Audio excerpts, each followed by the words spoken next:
राजस्थान के मुख्यमंत्री अशोक गहलोत ने बीजेपी और पैरामिलिट्री फोर्सेस पर सनसनीखेज आरोप लगाए। गहलोत ने कहा कि पैरामिलिट्री फोर्सेस के ट्रकों में 2 नंबर का पैसा भरकर बीजेपी के दफ्तरों तक पहुंचता है और इन्हीं पैसों के दम पर बीजेपी विरोधी दलों की सरकार गिराने की साजिश करती है। खास बात यह है कि अशोक गहलोत ने यह आरोप स्वतंत्रता दिवस समारोह जैसे पावन मौके पर लगाए। अशोक गहलोत ने कहा कि गाड़ी पुलिस की होती है, इसलिए कोई चेक नहीं करता। अशोक गहलोत ने सरकार से यह भी पूछा कि 1000 का नोट बंद करके 2000 का नोट क्यों शुरू किया गया।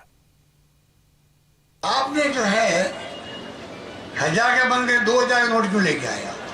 वो तो और कम जगह गिरेगा। तो रुपये का ट्रांसपोर्टेशन होता है। ये क्या करते हैं मालूम आपको? ये पैरामिलिट्री की फोर्सेज या किसी को पकड़ते पुलिस वालों को, जाएंगे सरकार होती है, ट्रक में भर के बॉक्स भर के पैसा लाते हैं। बीजेपी दफ्तर हो रहा है, ये पिछवाड़े लिया तो ट्रक को, उससे वो बॉक्स उतरते हैं, अंदर जाते हैं। तो गाड़ी पुलिस की होती है, खुद की है, उसको पकड़े कौन? ये तो कोई इनके रंगरूट आए होंगे मदद करने के लिए। ये बहुत बड़ा षड्यंत्र देश के अंदर। अब गवर्नर युद्ध में अंतिम विजय आपकी होगी, कांग्रेस की होगी। अशोक गहलोत ने आरोप तो लगा दिए, लेकिन मुख्यमंत्री होने के बावजूद अपने आरोपों के समर्थन में सबूत एक भी नहीं दिया। बीजेपी ने इसे मुद्दा बना दिया। बीजेपी के नेता कह रहे हैं कि मुख्यमंत्री को इतनी हल्की टिप्पणी नहीं करनी चाहिए। अशोक गहलोत ने पैरामिलिट्री फोर्सेस का अपमान किया है, सेना का अपमान किया है। उन्हें सेना से, सिक्योरिटी फोर्सेस से माफी मांगनी चाहिए। विचित्र सी बात है कि आजकल मुख्यमंत्री जी इतने विचलित क्यों हैं कि एक राष्ट्रीय पार्टी के बारे में और उसके दफ्तर के बारे में, उसके कामकाज के बारे में इतनी ओछी टिप्पणी, इतनी छोटी सोच कि जिसमें पहला पैरामिलिट्री का दुरुपयोग और बीजेपी के दफ्तर में इस तरीके से पैसे का आना, मुझे लगता है कोई सामान्य विवेक वाला व्यक्ति इस तरीके का बयान नहीं देता। क्यों दिया है? लेकिन दुर्भाग्यपूर्ण है कि राजस्थान के प्रदेश का मुखिया राजस्थान की राजनीतिक शिष्टाचार को भी भूल गया और इस तरीके से वो आरोपित करते हैं।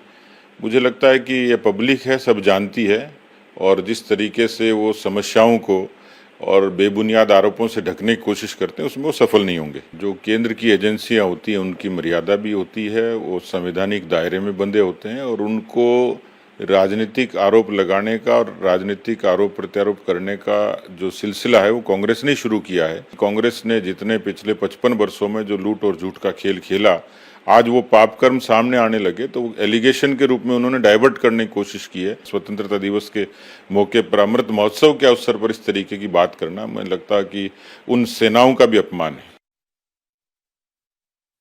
जो पैसा बैंकों से चोरी करके विदेश में ले गए वही लोग हैं जो उनके साथ खड़े हुए।